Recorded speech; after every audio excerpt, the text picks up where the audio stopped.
आपका स्वागत है स्टडी क्लिक पर और शुरू करते हैं आज का लेक्चर। वैक्सीन के डेवलपमेंट में सबसे पहले क्या किया जाता है कि स्क्रीनिंग किया जाता है कि ऑर्गेनिज्म का कौन सा वो पार्ट एंटीजन के रूप में यूज किया जाए जो कि इम्यून रिस्पॉन्स जनरेट कर सके।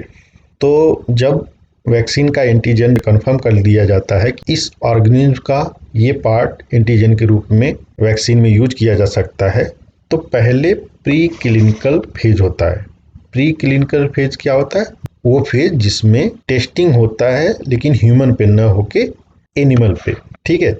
और ये क्यों किया जाता है कि जो एक्सपेरिमेंटल वैक्सीन है वो कितना सेफ है और कितना पोटेंशियल है डिजीज को रोकने में। अगर एक्सपेरिमेंटल वैक्सीन जो है प्री क्लिनिकल फेज में अच्छा रिजल्ट देता है, मतलब इम्यून रिस्पॉन्स ट्रिगर करता है, तो इसको ह्यूमन क्लिनिकल ट्रायल्स के लिए भेजा जाता है जो कि 3 फेजेज में कंप्लीट होता है। फेज 1 क्या है? फेज 1 में small number of volunteers use होते हैं, बहुत कम नंबर में वॉलंटियर यूज होते हैं। उनमें एक्सपेरिमेंटल वैक्सीन को इंट्रोड्यूस किया जाता है, इंजेक्ट किया जाता है। और ये जो वॉलंटियर्स होते हैं वो यंग होते हैं, हेल्दी और एडल्ट वॉलंटियर्स होते हैं। ऐसा नहीं होता कि बच्चे यूज हो या बूढ़े यूज हो। फेज 1 में ये हेल्दी लोग होते हैं।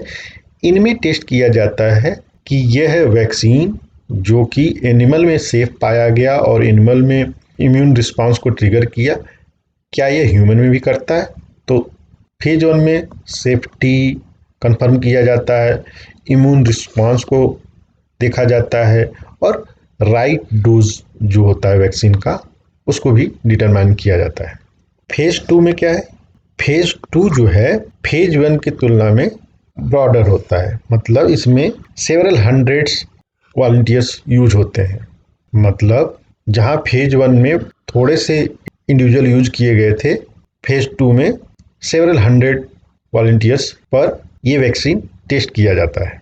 और इस फेज में वैसे ही पार्टिसिपेंट सिलेक्ट किए जाते हैं जिनके लिए ये वैक्सीन डेवलप किया जा रहा हो। मतलब जो वॉलंटियर इसमें यूज होते हैं, जो वॉलंटियर इसमें पार्टिसिपेट होते हैं, उनका जो कैरेक्टरिस्टिक है, चाहे एज है, सेक्स है, वो सब ठीक वैसा ही होता है जैसा कि उन लोगों का होगा जिनके लिए ये वैक्सीन डेवलप किया जा रहा है। और अगर रिजल्ट अच्छा आता है तो मल्टीपल ट्रायल किया जाता है इस फेज में, और डिफरेंट एज ग्रुप्स पर भी टेस्ट किया जाता है और डिफरेंट फॉर्मुलेशन में डिफरेंट कंसंट्रेशन को भी ट्राई किया जाता है। और इस फेज में कंपैरिजन के लिए एक कंपैरेटर ग्रुप भी रखा जाता है, उनमें ये वैक्सीन नहीं इंजेक्ट किया जाता है और फिर देखा जाता है कि उन लोगों में जिनमें ये वैक्सीन दिया गया है और उन लोगों में जिनमें ये वैक्सीन नहीं दिया गया है क्या डिफरेंस है, क्या ये वैक्सीन पर्टिकुलर डिजीज के अगेंस्ट हेल्प कर रहा है या नहीं। जो लास्ट फेज होता है फेज 3, ये सेवरल थाउजेंड लोगों में टेस्ट किया जाता है। फेज 3 में थाउजेंड्स ऑफ वॉलंटियर्स यूज होते हैं और एक ऐसा भी ग्रुप होता है जिसमें वैक्सीन नहीं, एक कंपैरेटर प्रोडक्ट दिया जाता है। और जनरली फेज 3 जो होता है ये ट्रायल्स अक्रॉस मल्टीपल कंट्रीज किया जाता है और मल्टीपल साइट पे किया जाता है। और दोनों ग्रुप से, वो ग्रुप जिनको कंपैरेटर प्रोडक्ट दिया गया है और वो ग्रुप जिनको वैक्सीन दिया गया है, उनके फाइंडिंग्स को कंपेयर किया जाता है।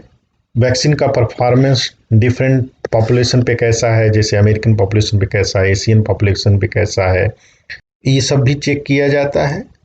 और सबसे इम्पॉर्टेंट पार्ट ये है कि जो भी टेस्टिंग होती है ब्लाइंडिंग मैनर में होती है, मतलब कि किस ग्रुप को वैक्सीन दिया गया है और किस ग्रुप को कंपैरेटर प्रोडक्ट दिया गया है, यह है जो भी वॉलंटियर पार्टिसिपेट करते हैं उनको पता नहीं रहता है। और इवन जो डॉक्टर देते हैं उनको भी ये नहीं मालूम होता है कि वो वैक्सीन दे रहे हैं या कंपैरेटर प्रोडक्ट दे रहे हैं। बस उनको कोड पता रहता है और उस कोड को कलेक्ट किया जाता है डिफरेंट साइट्स से और फिर कंपेयर किया जाता है कि वॉलंटियर्स को डिजीज़ के अगेंस्ट सेफ्टी मिली कि नहीं मिली, तो ये सब कंपेयर किया जाता है।